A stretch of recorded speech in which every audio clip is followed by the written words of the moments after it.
Security deposit rules in Alberta. What every landlord and tenant must know.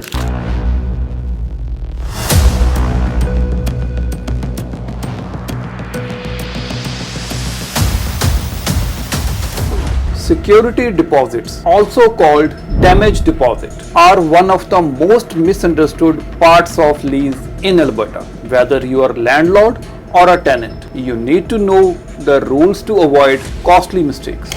What the law allows: landlords can only charge a deposit equal to 1 month's rent. That deposit must be placed in a trust account, earn interest unless waived, be returned or explained within 10 days of move out.